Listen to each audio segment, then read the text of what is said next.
Morning everyone. Now we are discussing about the chapter 2 of history of class 8, the expansion of the British power. This chapter is very big, so we discuss it in 3 or 4 clips. Now we start our chapter. India was a very rich and prosperous country, and India was known as the Golden World. In the past, our trade relationship was established with the Central Asia, Southeast Asia, South Asia, and European countries. They came India from silk, cotton, spices, and sandalwood, and they sell these articles in their nation or kingdom to earn more and more benefit. You say before the 17th century, individual trade was very prominent, but beginning of 17th century, some country direct involved in India through the trade. They established their trade house in India, and they wanted more benefit with India. You say some European country like Dutch, Portugal, England, Holland, Denmark, etc. came in India for trade, and they established their factory. But the factories differ for today. Today the factory is those places where the goods are manufactured. But on that time, on that factory no manufactured held. On that time, this factory consists the bungalow of the officers, offices, and warehouse. So it is a difference between the factory today and the factory of those time. Second point, when the European company direct involved in India with trade, they wanted to earn more and more profits. So indirect wars was developed between those countries, and this indirect war was very uh, long time held between the several countries.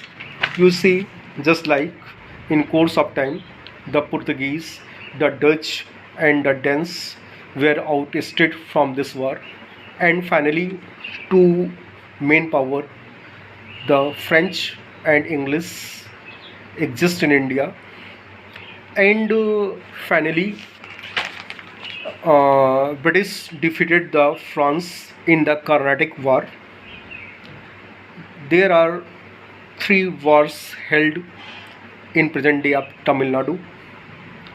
The war started in 1744 and ended 1763, and British defeated the French at the brutally level. Now we start our next topic, the British in Bengal. You see, British came in India in the period of the Mughal. They take permission and started their trade with India. Before the period of Aurangzeb, all the situations were controlled, but after the death of Aurangzeb, the weak successor of the Mughal not controlled their administration. They were not controlled the Britishers and their trade. So a lot of governors became the Nawab of different part of the country. You say in the Bengal there were some famous Nawabs developed, just like Murshid Quli Khan, Sirajuddaula, Alwardi Khan, and at this time the Britishers take the advantages. because rulers were weak. They clashed with each other.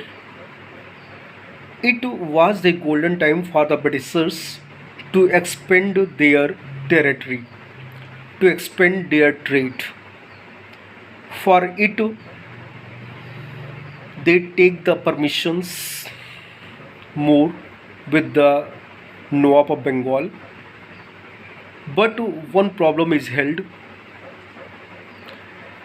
Some officers started their own business beside the East India Company.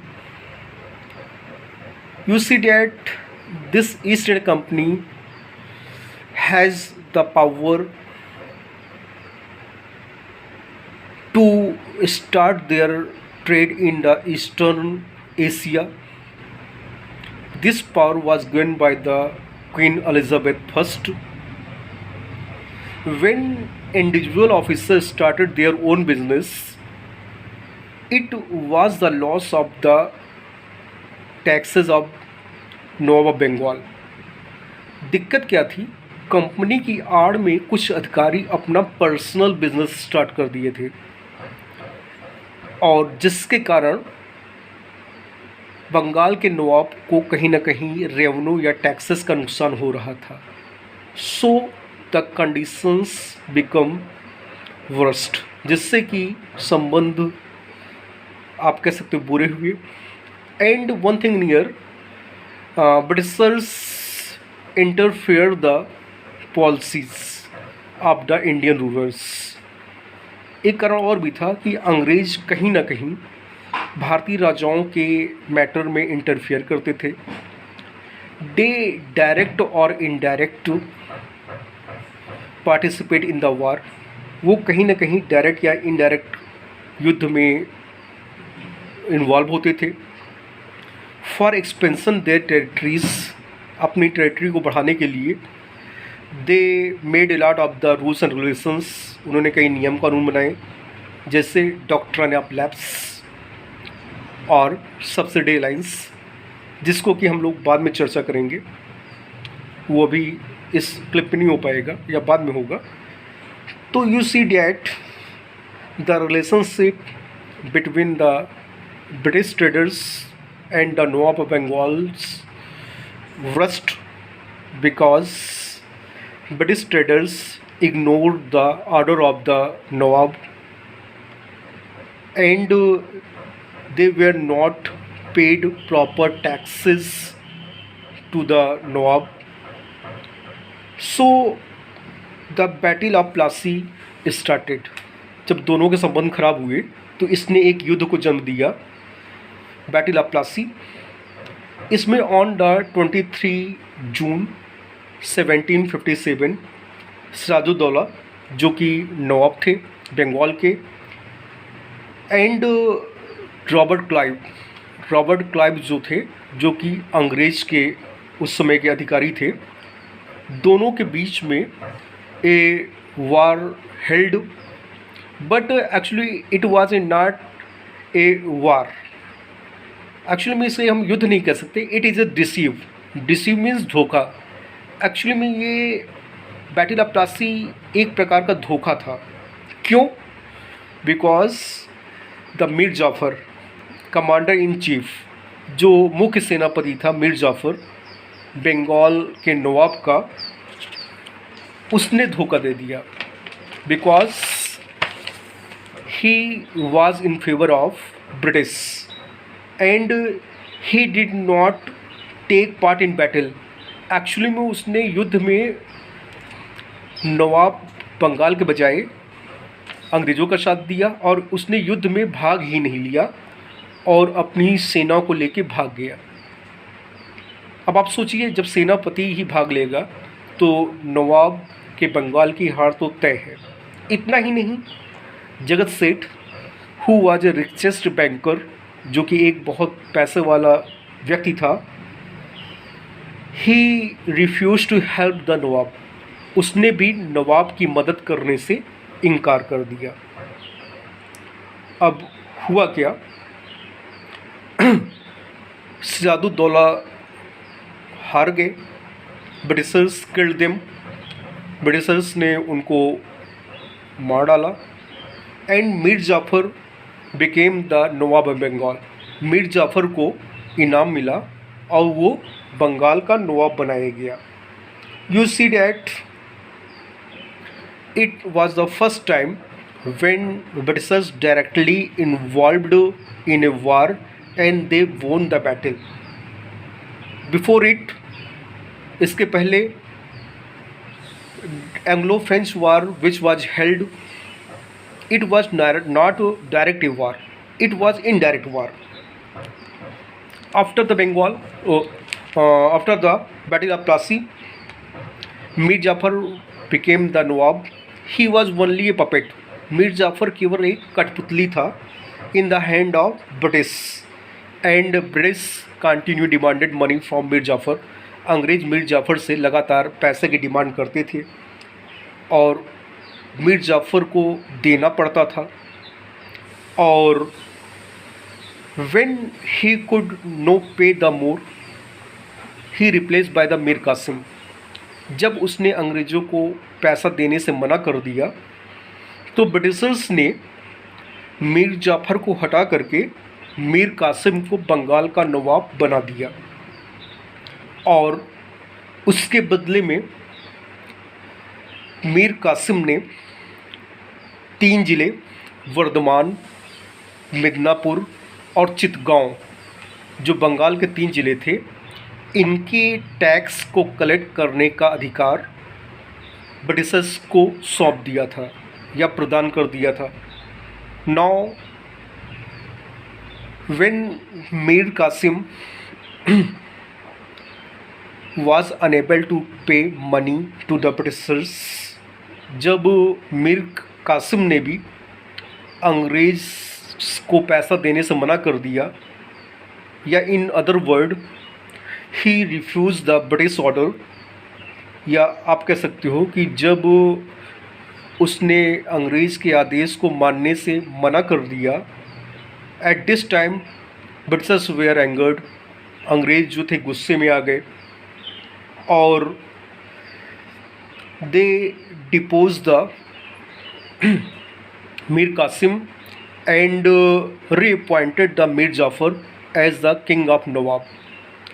उन्होंने मीर कासिम को हटा करके मीर जाफ़र को फिर से बंगाल का नवाब बना दिया। नेक्स्ट आइए second war, battle of Buxar. Of course Mir Jafar reappointed the Nawab of Bengal, but he was not like the Britishers, so he reorganized his army and he made alliance. उसने अपनी सेना को इकट्ठा किया और उसने एक संगठन बनाया इन विच सुजाउद्दौला, जो कि बंगाल से थे, शाह आलम मुग़ल, नवाब ऑफ अवध, इन सब को मिला करके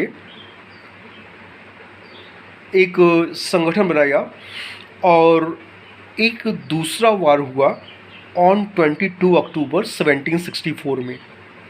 22 अक्टूबर को 1764 में, ज़रा फिर से सुनिए, मीर जाफ़र ने अवध के नवाब, मुग़ल जो दिल्ली में थे उनके नवाब शाह आलम, सिराजुद्दौला और मीर कासिम, ये सब लोग मिल करके 22 अक्टूबर 1764 को एक नए वार को लड़े, जिसको बैटल ऑफ बक्सर कहते हैं। बक्सर बिहार का एक डिस्ट्रिक्ट है, वहाँ ये लड़ाई लड़ी गई। But here the main point is that the interrelationship between the three groups were not in a proper way, so the alliance defeated and British won the war. यहाँ पे जो 2-3 ग्रुप थे उसमें कोई कॉपरेशन नहीं था और अंत में अंग्रेजों ने ये युद्ध को बड़ी आसानी से जीत लिया। एक treaty was held at Allahabad में एक संधि हुई जिसमें बंगाल, बिहार एंड उड़ीसा, इन 3 प्रदेशों की रेवेन्यू कलेक्शन की पावर अंग्रेज़ों को दे दी गई। ये एक बहुत बड़ी हार थी भारतीयों की, क्योंकि बैटल ऑफ प्लासी में केवल 3 ज़िले वर्धमान, चितगांव और मिदनापुर की दीवानी मिली थी अंग्रेज़ों को। अब 3 प्रोविंस की कलेक्शन ऑफ रेवेन्यू की पावर ब्रिटिशर्स को मिल गई थी और ये कहीं ना कहीं बहुत बड़ी हार थी भारतीयों के लिए। अब बिहार, बंगाल, उड़ीसा, ये 3 टैक्सेस के पावर, कलेक्शन का पावर अंग्रेज़ों को मिल गया था। और आप देख सकते हो कि it was a very big और historical war in the history of India. You say now Britishers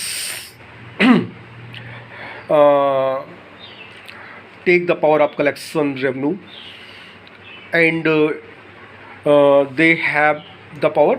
At this time the dual government developed. What is dual government?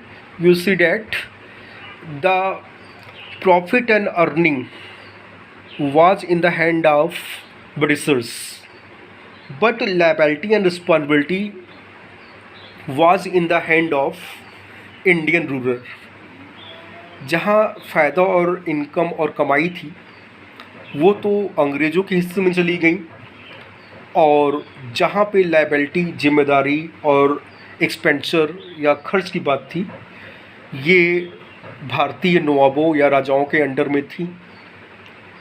और ये डुअल गवर्नमेंट सिस्टम 1772 तक चला।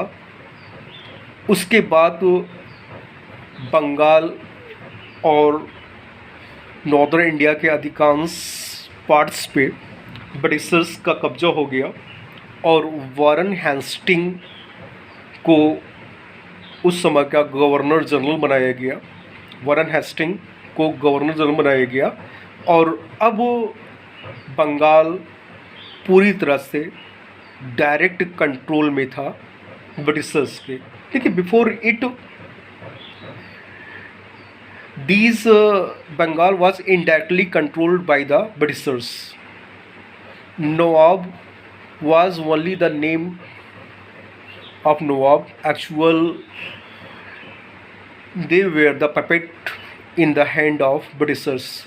देखिए, बैटल ऑफ बक्सर को जीतने के बाद या बैटल ऑफ प्लासी को जीतने के बाद जो नवाब लोग थे एक्चुअली में they only the name of nawab, वो केवल नाम के राजा थे। दे ओनली ए पपेट, वो एक केवल कठपुतली जैसे थे और रियलिटी जो थी वो डिफर थी। Actual power was in the hand of Britishers. They cannot refuse the order of the Britishers. So you say that Mir Jafar ने कहीं ना कहीं गद्दारी की थी। अगर मीर जाफ़र सिराजुद्दौला के साथ होता तो शायद आज कुछ इतिहास अलग होता। तो अभी हम इस क्लिप को यहीं पे रखते हैं। नेक्स्ट क्लिप में we start the war with Mysore and the war with Maratha. Okay, that's all.